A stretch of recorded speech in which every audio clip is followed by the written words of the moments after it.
थांब बाळ, कुठे निघालीस मला न भेटता? मला माहीत आहे तुला मासिक पाळी सुरू आहे आणि तुझ्या मनाची तळमळ देखील मला माहीत आहे. पण नवनिर्मिती करण्याची क्षमता आपल्या बायकांमध्येच आहे. हे विश्व आपण बायका आहोत म्हणूनच आहे.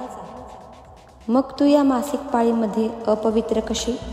चल माझ्यासोबत आज चल.